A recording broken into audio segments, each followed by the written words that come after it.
Pioneer brand canola with Optimum Gly, the highest yielding glyphosate-tolerant trait on the market. What's next in canola happens here. It's time for RealAg Radio on Rural Radio Channel 147 on Sirius XM.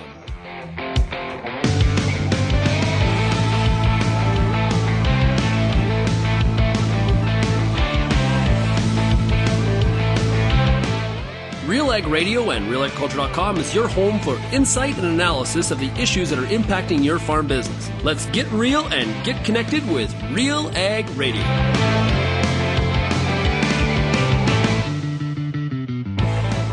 Welcome to RealAg Radio here on Rural Radio 147, Sirius XM. Shaun Haney, your host here on this Monday edition of the show.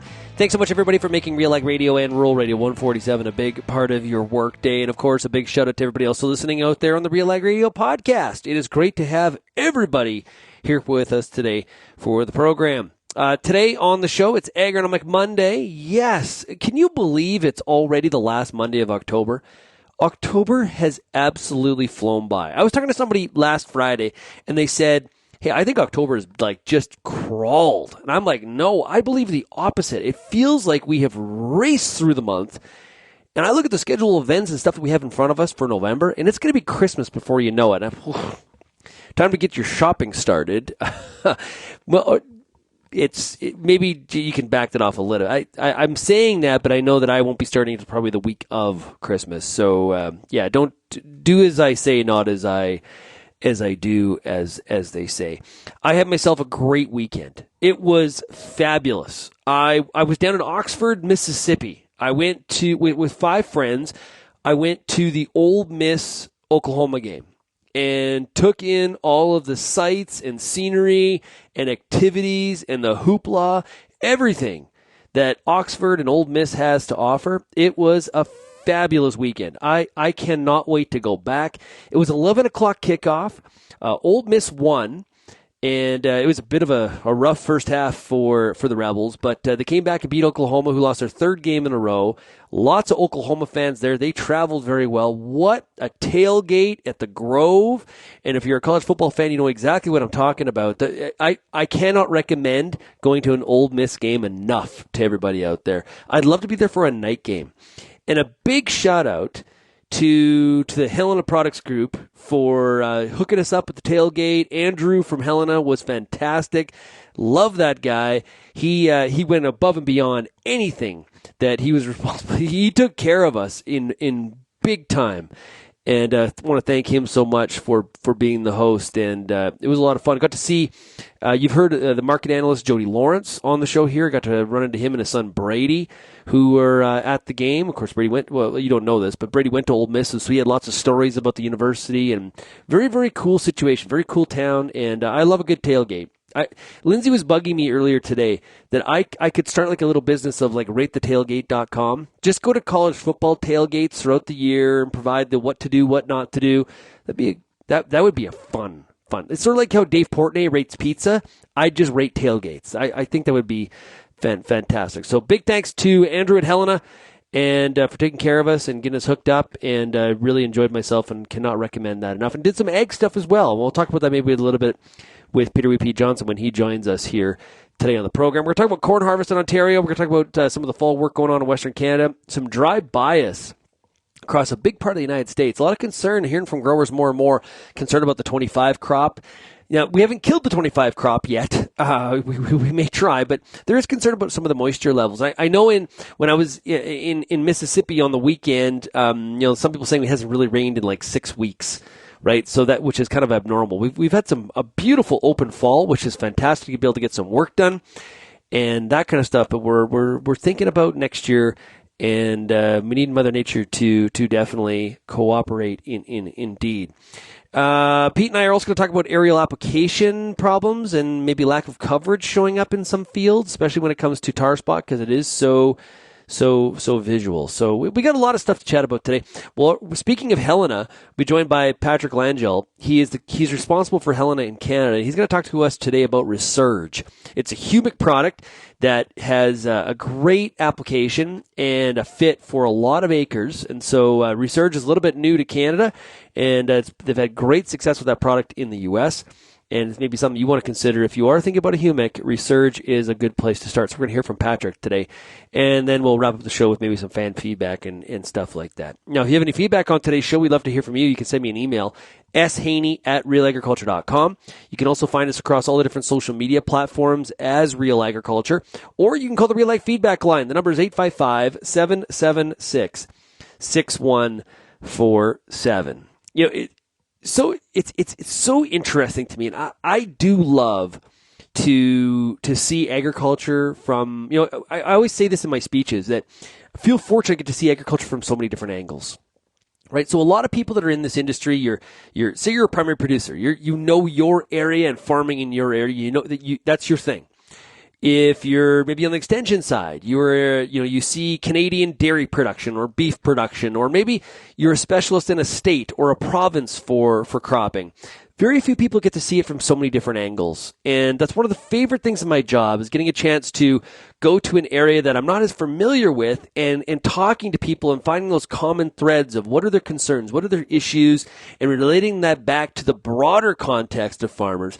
Way more in common than we would probably think. I've had the fortunate opportunity to go to, say, the Maritimes or the BC Coast, the like Abbotsford area. I'm going to be there in November for the Farm Management Canada meeting again this November. Looking forward to that. I'll be in the Maritimes in February, speaking at a couple different events.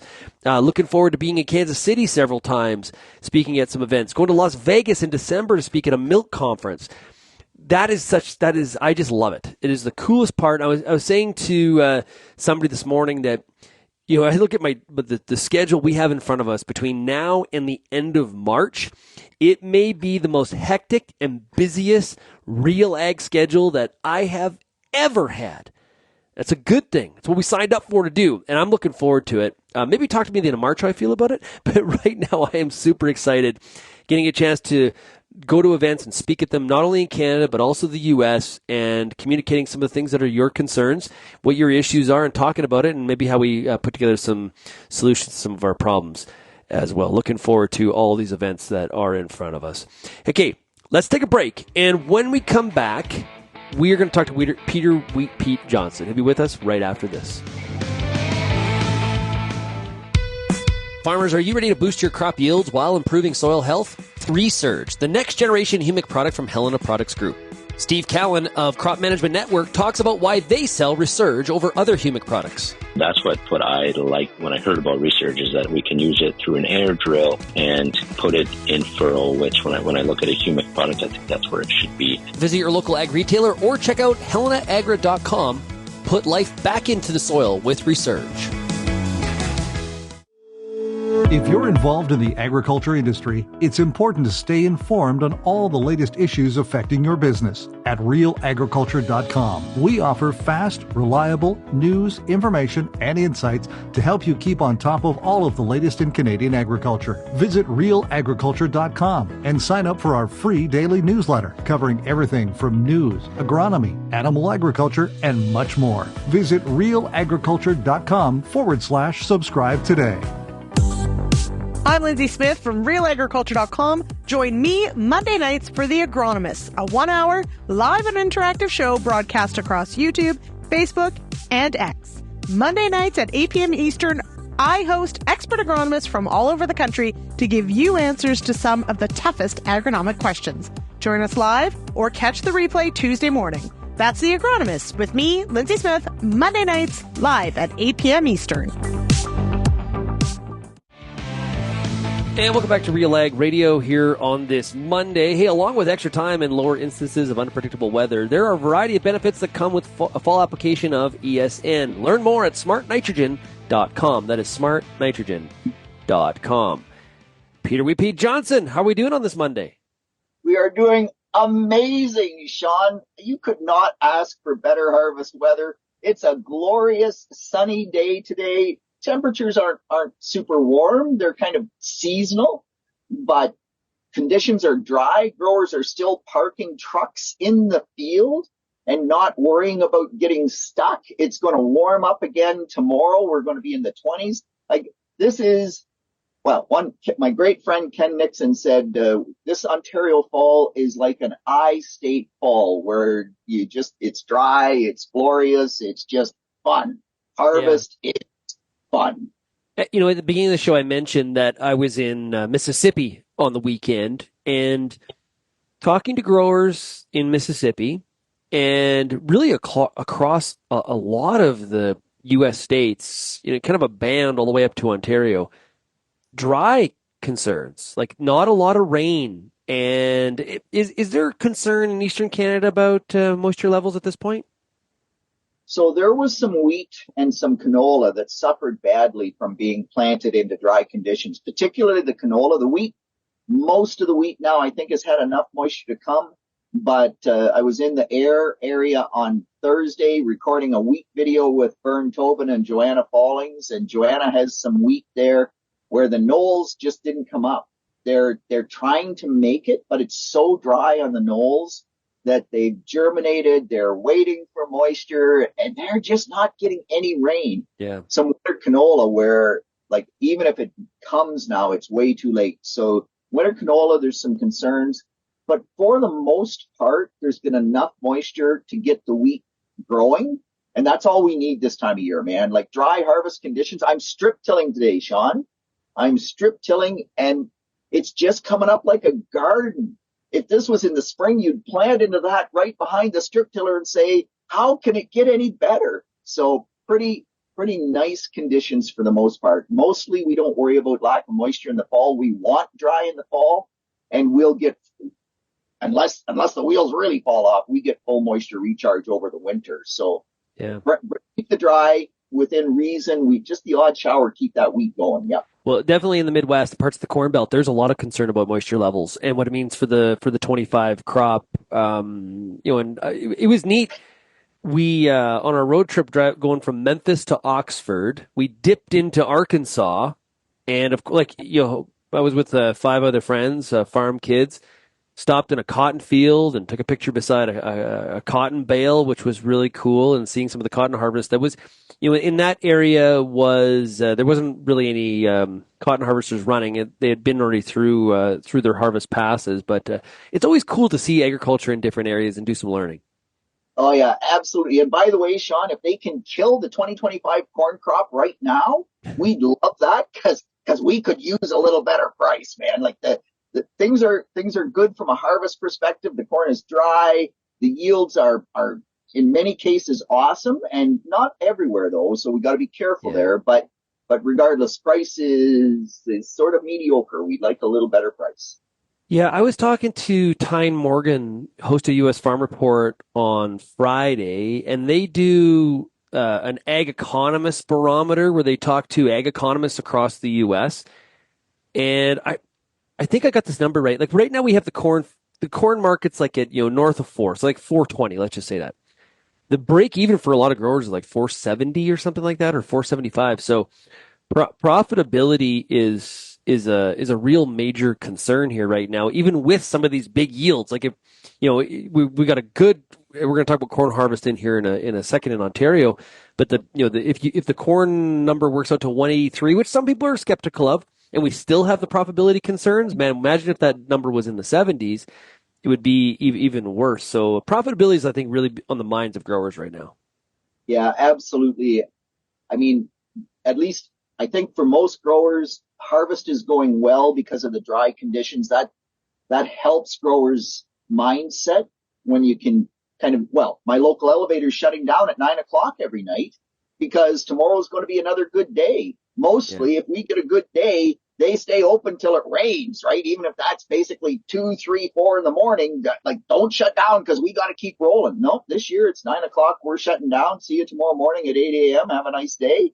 So that is an upside. But when you look at crop prices and yields and input costs and all of those things, it's kind of like, this is profitability is a major, major concern. Yeah, in Western Canada, of course, we'll take any moisture we can get. I think there's some people feeling a bit they're feeling okay with their moisture levels, because what's really critical is that moisture that we get in the springtime in the prairies for sure. But fall moisture, you're not going to refuse it; you'll take it. So there's a big part of North America that would take some more rain, I think. And that's probably the best generalization you can make, is Mother Nature needs to cooperate here a little bit. Yeah, there's very few portions of North America that, like none that I'm aware of, that are right now saying we are too wet. And that's pretty unusual. Now, I know nothing about rice agronomy, but I thought of you as I was watching some of the rice fields that have been harvested. And one, how flat they are, but the part that I thought of you, Pete, was the tracks that are left after harvest, dragging the machine through the field, and I just thought about compaction. It was something I want to do some little bit more reading up and research on, and talking to people that are experts in rice agronomy, just how they manage the compaction of some of those fields once that rice harvest is completed, because there's some pretty significant rutting. Yeah, and so absolutely, Shaun. Now, the one thing about it, if it's flooded rice, because there is dryland rice as well, but this was flooded. Yeah, so if it's rice in water, the compaction maybe doesn't matter quite as much, because that plant is never going to starve for moisture, right? It's flooded, so it's got lots of moisture. It's still going to struggle in that compacted soil to get nutrients out. So my anticipation is that once they dry it out to harvest it and they make some ruts, they're going to go through there and do as much as they can with tillage to try to rectify that. And I wouldn't be a bit surprised in that scenario. They're using controlled traffic, so they're not just making ruts everywhere. But it's a concern, but a little different when you have irrigation, flood irrigation, than when we're using dry land. That's for sure. Yeah, well, and if anybody's listening and they are a rice producer in the South, we'd love to hear from you in terms of how you do manage that, because that's very. I was very interested and fascinated, because, like I said, I like to see agriculture from different angles and different things we're not necessarily used to out of our own back door all the time. So very, very cool stuff. You can send me an email, shaney@realagriculture.com. Okay, Pete. Hey, the weekend you had kind of I would say a crappy Saturday would be the best way to put it. Yeah, Shaun, I'm generally a low stress guy. There was about, I don't know, at least 10 or 15 minutes on Saturday that my stress level was through the roof. So if you can imagine, my corn crop, we got started harvest last weekend. I think I combined Tuesday or Wednesday, something like that, maybe even Thursday. Left the wagons parked. I still use gravity boxes. I'm a small farmer. And you know me, Shaun, I talk about safety all the time. So I have safety chains. I have lights. I have good draw pins. Like I do everything I can not to be a problem. Well, I don't know what the right terminology is, but some individual decided from the time I quit combining till I started combining again on Saturday to remove all the draw bolts out of my wagons hitched together in the field. And I came to the field on Saturday. It was a catchy day. We were getting lake effect showers, which are just like misty kind of showers. You can still combine through them mostly. It's not that you get any accumulation. Finally, it quit about 11 a.m. I loaded 2 wagons. I called my driver. I said, the wagons are loaded. He came, he hooked up. Of course, the pin to hook up to the front wagon's in the tractor. And he leaves the field. And as he's leaving the field, I look and say, yeah, the lights are flashing. All is good. Well, there was no hitch pin in the back wagon. And he pulled it out of the field on the safety chain, and half a concession, so about 1 kilometer down the road, before the safety chain pulled out of the front wagon axle. And then that gravity wagon passed him on the road and went into the ditch and took out a hydro pole. Now, thankfully, it was a quiet road. Nobody was hurt. So that's the real crux of the issue, Shaun. Nobody was hurt. But the lesson to Pete is do the circle check. I did not do the circle check. I checked the lights were working, but I did not look that the drop pin was still there. I don't think most farmers do. I parked wagons on that road hundreds of times before, never had an issue, no excuse. I should have walked around. I should have looked. I should have checked. I should have made sure those draw pins were in that wagon. Meanwhile, thankfully, I mean, whoever did it, I don't know if they don't like Wheat Pete or even if they know me, man. But to everybody listening, safety is important. One of those things, if you are away from the wagons for a while, check the draw poles. It's just another thing we need to do. Yeah, it's sort of like also, if you second guess yourself, like, did I check? I think I checked. I thought I checked. It's sort of like the garage door, right? Yes. Did we shut or wife's curling iron or the stove? It's like one of those things where, you know what, if you're asking yourself the question whether you did it or not, go check again. Yep, exactly. Right. Yeah. I wish I would have checked because there were some people without hydro for quite a while on Saturday. And yeah, again, thankfully nobody was hurt. That's the main thing. Well, and way less of a safety issue, but kind of the same thing. You know, we do this show every day, okay, every weekday, and producer Jay and I have been working together side by side since 2010. So him and I think telepathically on things. And dollars to donuts, the days where even though I'm doing this every day, it's routine at this point, right? It's like second nature. The days where I am rushed and I'm like trying to get to the next thing I got to do because there's stuff going on and I'm busy. Those are the days where mistakes are made. Those are the days where Jay says, you know, Shaun, show's way too long. What are you doing? Right? It's like, what do you mean, Jay? Like, but it's if you tracked it and you charted it, those are the days where maybe you're a little bit more tired, which is very true at harvest time. You're a little bit rushed. You got stuff to do. You're thinking 4 steps ahead, which, hey, you got to think ahead, right? That's what a manager does, a leader does. But there can be drawbacks. And so you got to be conscious of that. And if I screw up on this show, there's no safety concerns for anybody. But it's the same sort of behaviors that get you in trouble. Yeah, so we'd had trouble with weigh wagons. I went through 4 different weigh wagons. The 5th one finally worked. So I'd been fighting with that in the morning. It was showery. It wasn't a good day. My son today is getting his knee replaced. We needed to finish corn on the weekend so he could run the combine while I run the weigh wagon. So like, you're right. I was rushing. And whenever you rush, it's all bad. So Think twice, act once. Slow down because at the end of the day, you'll get more done.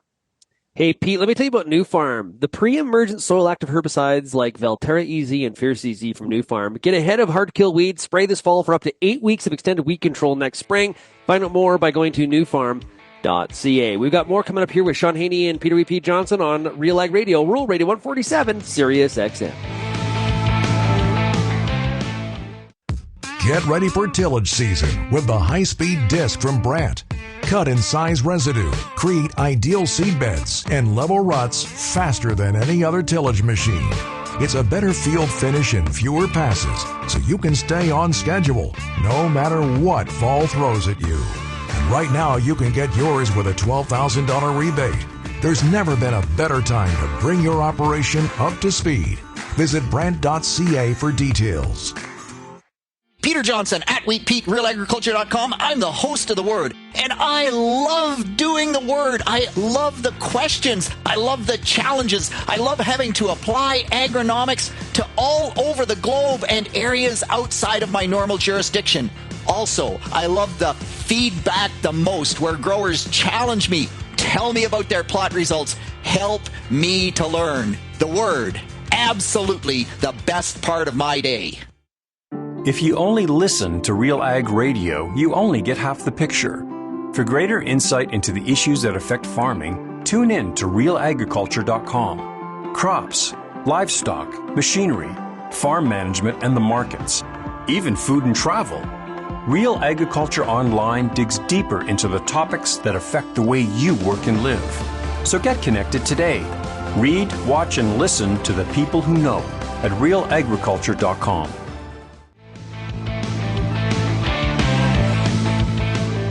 And welcome back to RealAg Radio here on Rural Radio 147, Sirius XM. Shaun Haney of Real Agriculture, your host, joined by Peter Pete Johnson, who's sitting right now in his combine. No, tractor. Oh, you're in your tractor. Oh, yeah, because you're doing strip till today. How long have you been strip tilling?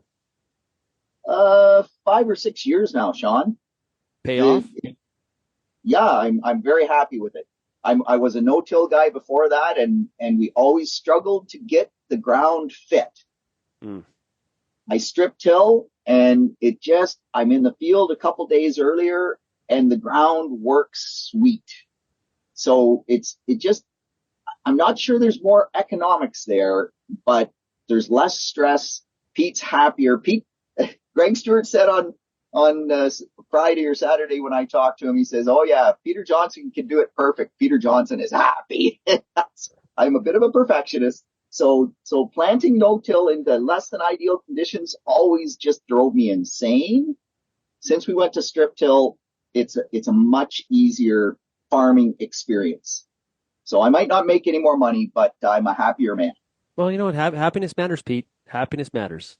Yeehaw. Yes, it does. Hey, calling all Montana, Dakota, northern Minnesota growers, the new Seed Omega-3 canola production system can help unlock a guaranteed path to market with attractive premium opportunities, first-in-class agronomy support, and free on-farm pickup after harvest. You can learn more by going to omega3canola.com. That's growers in Montana, South Dakota, North Dakota, and northern Minnesota. Pete, during the commercial break, you and I were talking about my trip to Mississippi, and one of the things that one of the guys in our group mentioned that, looking out the window as you're driving through farm country, not a weed in any of those fields. Every single weed is likely to be resistant to something out in those fields. And you just think about some of this, like we talked a lot about weed resistance. That's the heart of weed resistance. And we have found out over time, like I remember not too long ago, you talk about weed resistance at a Canadian meeting, it'd be like, nah, whatever. That's a southern U.S. problem. Yeah, not so much. It's a problem here too. And growing, becoming ever so more. And it's changing the weed strategies for people. Yeah, absolutely, Shaun. I mean, it's not when will we get, or pardon me, it's not if we will get resistance or if that weed will become resistant. It's just when. Yeah. And so since we've gotten into very significant weed issues, resistant fleabane, resistant water hemp, we found Palmer amaranth here now in Ontario. So far, it's been individual plants. And so being a dioecious weed, right? It needs a male and a female. If there's a single plant, we're probably still okay at this point.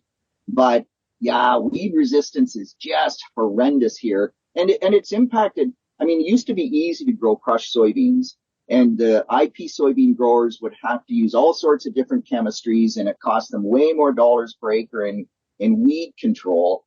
Now, crushed soybeans, if you don't use a soil applied herbicide, you are really setting yourself up for challenges. And then you have to have an additional trait. You have to have either enlist or extend, and you'll be out there spraying, and almost everybody now in soybean production is using a soil applied. And even if they have enlist or extend, that's sort of the rescue treatment much more than it is necessarily just the only treatment we rely on. Because if we only rely on that technology, we're going to destroy it as well. So it's a huge issue here. And resistant kochia, man, like it's a big, like kochia is a problem to begin with, and then you get resistant kochia, and then you're dealing with a monster. Yeah, absolutely. And the list of weeds becoming resistant just keeps getting longer and longer. We now have common ragweed here in Ontario resistant to the group 14 herbicides. In edible beans, that takes out the only post-emerge products that we had available for ragweed control. And so, like, ragweed is a huge problem in edible beans. It gets tougher and tougher. So those southern U.S. problems on weed resistance just seem to keep moving north. Yeah, and this is where I think like See and Spray is a really critical technology, and needs to increase. The technology even needs to improve where it is today and become even more effective because we need to be able to use stronger concoctions in a precision situation as opposed to doing a broadcast spray, right? Targeting Yep. those weeds, hammering it with something that, you know what, if it does touch the barley or the wheat, you got some problems, right? It's like drones with lasers on them, right? That's where we're headed here. Yeah, 100%, man, 100%. Yeah. And it's a good thing. I mean, if we can do it more precise, use less product, get better control, have less environmental impact, all of those things are huge pluses. So that technology can't come fast enough, in my opinion. Yeah. Hey, you were talking during the break about aerial application problems. They're showing up, or what were you talking about there? Yeah. Oh my gosh, Shaun. So we have tar spot in Ontario now, right? And tar spot in a big way. And we're likely going to have to fight it for the rest of my career because tar spot loves humidity. Ontario happens to be nestled in amongst all the Great Lakes. So we have humidity out the yin yang, which means most years tar spot's going to be a problem. Well, if you don't do the perfect job of application, tar spot is going to show you because it's such a visual disease. I have a client crawled up his silo to look at how much corn he had left in the silo or whatever, and saw in the back corner of his field, like there's this 100-foot wide strip about 200 feet long, and the corn is a totally different color. And he says, what happened? We sprayed fungicide. Well, they must have run out of fungicide as they went into that corner. And by the way, Shaun, no fungicide in that corner from the yield monitor, but calibrated yield monitor, 70 or 80 bushel per acre hit. And it's just a totally different color. Just because tar spot turns it black and kills it early. And so you can see it. We are seeing the same thing with some aerial application. Aerial application is preferred because we don't tramp corn. And when you tramp corn at tassel timing, that, the timing, VT timing that we apply that fungicide, it never comes back. So it's like growers, I'm one of them. I use ground application equipment because it does the best job, but the tramp damage always hurts you when you're combining corn and you see that tramp on the headland, or he gets off the road going down the field and you just go, oh my gosh, that hurts. Where the aerial application did not do a good job. And I saw just a picture on Thursday night where the helicopter sprayed, and we've got green strips and brown strips and green strips and brown strips. And this was at Belmont. They had tremendous tar spot pressure. Okay, whoa. But that's not an air. Okay, so if I'm understanding you right, that's not an aerial application problem. That's a pilot problem. That's an operator problem, right? I would expect so, yes. And so whatever happened with that particular helicopter, the operator, but clearly coverage was horrendous. And I'm not saying all aerial applications are like that at all, Shaun. There's some really good aerial applications, but here in southwestern Ontario, we've got a lot of bushes along fields, tree lines, hydro lines, and I bet you I've seen at least 14, if not 20 aerial pictures where aerial application has not done a good job. There's corners missed, there's strips missed, there's 400 feet along the bush where they're pulling up to not get into the bush. It is a concern. We don't have the big open spaces that you have in Western Canada for them to, go stay down at the ends of the field and that type of thing. And tar spot shows you. The other products don't show you the way tar spot does. Tar spot tells you exactly whether the application was perfect or whether it was problematic. And we are seeing so visual. We've been talking about this. The most visually impacted fields necessarily aren't there's not a direct correlation to yield. But in this case, you're saying 60 to 70. Well, it depends on hybrid. It depends on did they partial coverage. It depends on which product. It depends on where, because in the real heart of tar spot area, we're seeing 70 to 80 bushel yield hit where we didn't spray on susceptible hybrids. On tolerant hybrids, it's only about 40 bushel. Okay. Right? And then as you move north, where the tar spot pressure is less, it's just not built up. The inoculum hasn't built up there yet.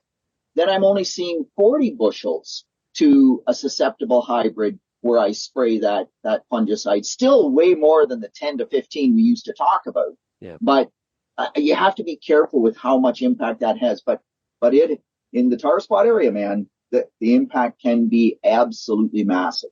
Yeah, we know this. Untreated, not doing so well. Now, what we're learning is in the for the treated acre, looking at the differences between 1 versus 2 applications of a fungicide. And we're also seeing differences in some of the data pan out product to product, because there is options in terms of what you use on tar spot. There's also, you mentioned hybrid selection is also a factor here. And you add all that up, and we are starting to see some differences in how these hybrids are performing relative to our strategies. Yeah, absolutely. And it's going to change how we pick hybrids here. It's going to change how we pick fungicide products, because all of the fungicides give control, but some are more like suppression and others actually give much better control. Still not season long. Even with the very best products, we are seeing tar spots show up, 3 or 4 weeks after application. And you mentioned 2 applications. The jury is still out on that. I don't have enough data yet this year, Shaun, on whether we need 2 applications, but absolutely the best products are giving 15 to 20 bushel more yield under heavy tar spot pressure than the products that give, more suppression. And just part of the... And timing. Oh, yeah, timing. Yeah, absolutely. So the best timing is for us, at least here in Ontario, is going to be green silk, BT. If we didn't have jib, then the best timing is actually R2. So it's actually a little later. It's at the blister stage, so that fungicide can keep the crop green longer into that grain fill period. But because we also fight jib here, we're going to go at green silk. The one thing I've heard from a lot of Western Canadian growers this year, Pete, is they're able to get a lot of fall work done. There's nothing, because if harvest is going crazy and then all of a sudden the snow flies and you don't have a lot of that fall work done in the fall, and all of a sudden that fall work becomes like a spring thing, it can really add a lot of stress depending on what the weather is like in the spring. But boy, we have got a lot of fall work done based on these conditions. It's just like me strip tilling today, Shaun, and gorgeous conditions. Last year, I think I strip tilled in December on the frost because it was a different fall. I know last year we did our tillage on the corn stalks with our RTS in January, if you can imagine, because in the fall it was just too wet. If it doesn't start raining here, Pete's going to get all his tillage done, maybe have all his tillage done in October. That would be pretty outstanding. Hey, everybody out there in the Real Agriculture audience, you're invited to the Future Fertilizer Tour. Learn more of the proposed Genesis Fertilizers facility and learn about ownership opportunities, facility progress, and our credible partners. Tour starts today, October 28th. Visit genesisfertilizers.com/future to register. Hey, Pete, been great talking to you here on this Monday. I'll let you get back to your strip tilling. Fire that tractor up. I know you got a lot of work to do, so I'll let you get back after. Thanks a lot, bud. Have a great week, Shaun. Been a blast, and hopefully we talk again next Monday. Yeah, absolutely. Okay, we're going to take a quick break. When we come back, we're going to hear from Helena Products Group about research. You're listening to RealAg Radio, Rural Radio 147, Sirius XM. Infuse some energy into your next corporate event, customer meeting, or conference with RealAg Radio, Canada's national agriculture radio show. Create a unique experience at your next event with host Shaun Haney, broadcasting RealAg Radio live on Sirius XM, featuring exciting guests, captivating interviews, and the latest news from the agriculture community. Contact advertising at realagriculture.com or call 587-787-1795 to book your on location with RealAg Radio today. What were the issues in your fields this year? Did you do a soil sample? What is your soil sample telling you about some of the nutrient issues that you might be having going into next year? What herbicides did you use? What residues you might be concerned about? What weed issues did you have? What crop residues did you have? How well do you know your fields? Get the answers to all the questions you have about your pulse crop at the Pulse School on RealAgriculture.com.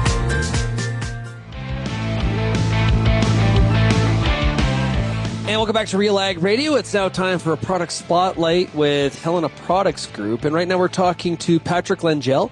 He is responsible for Helena Products Group in Canada. Patrick, it's great to have you on the show. Thank you for inviting me. Excellent to be here.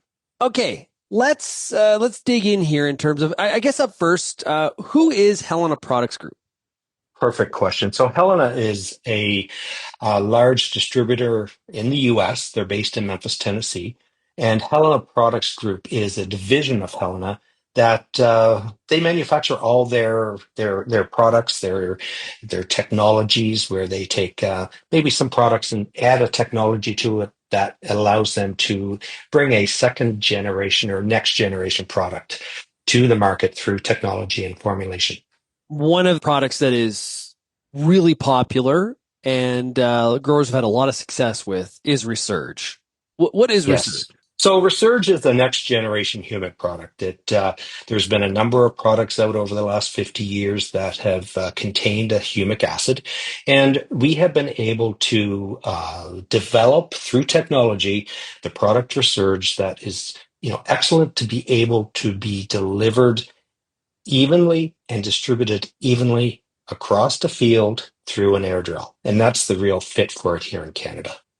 Yeah, I happened to talk to Steve Cowan. He is with Crop Management Network. It's one of your retailers that works with Helena Products Group. And let's hear what Steve had to say in terms of why they work with Resurge with their customers. I think with Resurge, what interested us in it, so obviously there's a lot of these biostimulants that are out there now, but I feel like a lot of them are created for like planters, so liquid and furrow. What got me interested in Resurge is that when Patrick talked about it, it's kind of designed or can be used through an air drill, which obviously is how we do a lot of that here in Western Canada. And so what I liked about Resurge was our ability to incorporate it into a practice that we're already doing. It wasn't an extra pass. It wasn't something that was kind of, okay, we'll just try doing it this way. We think it should work. And so that's what I liked when I heard about Resurge, is that we can use it through an air drill and put it in furrow, which when I look at a humic product, I think that's where it should be. The thing that had me the most interested in Resurge and why we ended up trying it.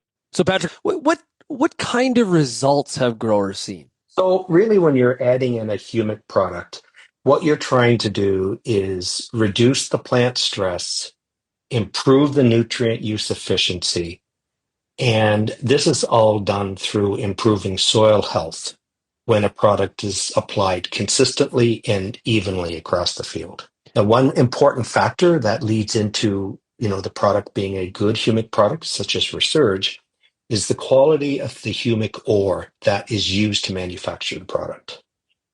We in Helena have access to the mine, and we've been able to consistently ore this mine so that we know exactly what the quality of the ore is that is used to develop a product like Resurge.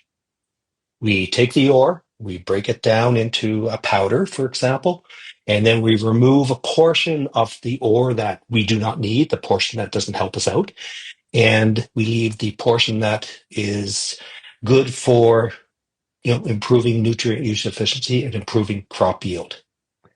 We then reformulate this product into granular pellets that are a similar size to, your granular fertilizer products such as MAP and DAP and urea. And then Resurge can be easily blended with these granular fertilizers and applied when you apply your fertilizer.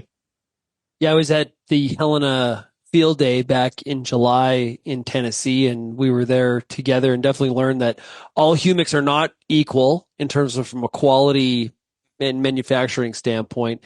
Important point. So from a yield perspective, what can growers expect from a yield bump when they're using something like Resurge? Well, it's important to understand that it's going to be different in each situation. It's going to be different in each field, and it's going to be different each year. It's, a biostimulant product such as Resurge is not like a synthetic herbicide that we know exactly how much weed control you're going to get from applying a synthetic herbicide.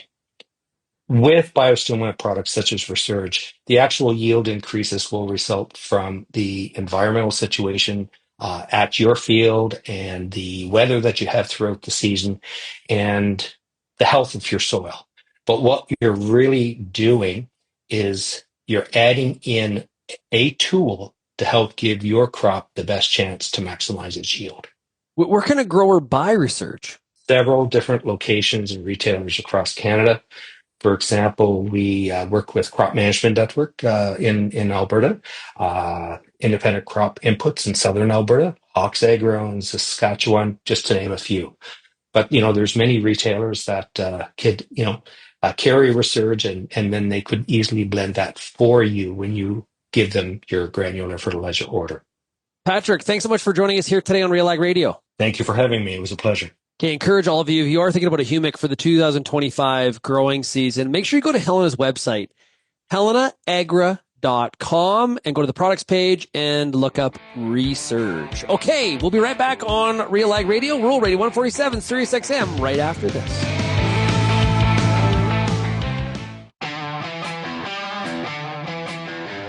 Advanced canola trait technology is here. And it's soon to be the talk of the town. Optimum Glide delivers excellent yield potential and agronomic trait performance. Improved crop safety. Enhanced weed control. And a wider window of application. You're going to want to see this. Learn more at OptimumGlide.ca. There's a reason we call it the Corn School. Videos on everything from planter setup to weed control, field trial results, and the latest yield strategies. The Corn School on RealAgriculture.com has the information and advice you need to help you succeed. Brought to you by Pride Seeds and BASF. Corn School episodes are available at cornschool.com, from RealAgriculture.com, or as a podcast in your favorite podcast app. Check out the latest Corn School episode today. And welcome back to RealAg Radio here on this Monday. Shaun Haney, your host. Hey, along with the extra time and lower instances of unpredictable weather, there are a variety of benefits that come with a fall ESN application. Learn more at smartnitrogen.com. That is smartnitrogen.com. Okay, let's get to some emails. And I've been asking a lot of you for your feedback. Keep it coming. We can't get to all the different pieces of feedback that we get, but I really do appreciate hearing some of the things that you have to say on some of these issues. I can provide you my thoughts, my perspectives. We talk to some of the experts and some of the people who are following some of these things that are happening all the time, whether that's agronomics, whether that's policy related, trade related, market oriented. But I also like to get your perspectives as well. So please keep that coming. You can do that by sending me an email, shaney@realagriculture.com. Okay, so here is an email from Dave. And Dave's a regular listener to the program. Dave says, hey, heard your comments on U.S. protectionism. I think it's a more widespread issue than just the U.S. and North America. As global tensions and economic uncertainty rise more and more, countries are looking inward. The supply chain uncertainty that started in 2020 continues and doesn't look to get any better going into 2025. Countries are looking for security in both their economic and social sectors. BRICS is a good example. They're looking to decouple from the major Western economies to gain independence and reduce the West's social and economic leverage over them. In short, the political climate across the globe is shifting, and Western countries need to heed the signs of what appears to be a serious realignment of power to Southeast Asia and India. To me, Canada, Mexico, and the U.S. need to strengthen our ties and work together to build a stronger regional economy that's less reliant on China, India, and South America. Because if we don't, we might quickly find ourselves in a flip-the-script scenario where BRICS runs the show and we're at a disadvantage. To an extent, we already are, but it's relatively minor at this point. Thanks a lot. That's Dave. Hey, Dave, that's a well-thought-out email. And I'll be honest with you, Dave, I tend to really agree with some of the things you said there. I'll be honest with you. And I get a bit of a strange reaction from the audience when I say this, but I do agree that I think Canada, Mexico, and the U.S. should be spending less time focusing on some of the differences and more on what the commonalities are and what the strengths are from a unified standpoint to build more of that economic zone counter to what's happening in South America and, of course, what you mentioned with the BRICS countries. I really think this is something that we need to be focused more on. But instead, what we're doing is we're fighting over things like softwood lumber and dairy access and digital taxes and Mexico doing strange things trying to restrict U.S. corn. All of these they're issues, okay? But they're taking up a lot of the oxygen in the room instead of, okay, how do we actually work closer together to build out something that's greater because we're cooperating. We're three terribly strong economies that are in this one of the most successful trade agreements that's been known to the world, and yet we are having a hard time recognizing, I think, what we have in terms of 1 + 1 = 5. Instead, we're trying to figure out 1 + 1 = 2 in some regards. So I agree with you, Dave. I think you bring up some very good points. Do I think that BRICS is necessarily running the show? I'm not so sure. The BRICS has been able to find some common ground, which is basically an anti-West sort of feel. Can they hold that together? That's the part that I think is a little bit yet to be determined. That is yet to play out. There's some pretty there's some pretty selfish interests involved in BRICS. There is some nefarious characters in there, of course, Russia being a good example. But they're trying to expand that footprint. And we talked about this on Friday's show. The fact that there are North Korean soldiers in Russia, the game is sort of changing here, and I think it's making some of us a little bit less certain on what is in front of us from a world stability standpoint. Indeed, I also had I just got to find it here. I had an email or I had a tweet from Stuart, and I know Stuart well. I used to see him all the time at different conferences. He listens to the show regularly. Stuart, tweeting as Old Blue 81, says, catching Real Agriculture's Friday show on a podcast in the shop this morning. Thank you, Shaun Haney, for your accurate and real thoughts on C-282, public trust in agriculture, and potential outcomes for Canadian ag post-U.S. election. Thanks a lot, Stuart. I do appreciate you listening. Thanks so much, and hello. Hope things are well and harvest went well this fall on your farm. I think again, I think one of the things he's pointing out here, I'm reading between the lines. I had some comments about how the U.S. J.D. Vance has had some pretty strong thoughts about fully domesticating the U.S. supply chain and not being as reliant and integrated like we have been. I think about things like beef, for example. I think about things like pork, for example. I am not so sure in some of the big follower circles of that mantra that they are interested. The U.S. some people are not interested in having an integrated value chain with Mexico and Canada. They want it all to be in the U.S. And that's the IRA, no matter what you think about it, has been a big part of doing exactly that. The IRA is viewed much differently outside the U.S. than it is inside the U.S., especially in conservative Republican circles. Keep the feedback coming, everybody. I love it. Okay, you can do that by sending me an email, shaney@realagriculture.com. Or, of course, you can call the RealAg feedback line, 855-776-6147. Thanks, everybody, for getting real and getting connected with RealAg Radio, and we will chat again tomorrow. Cheers, everybody.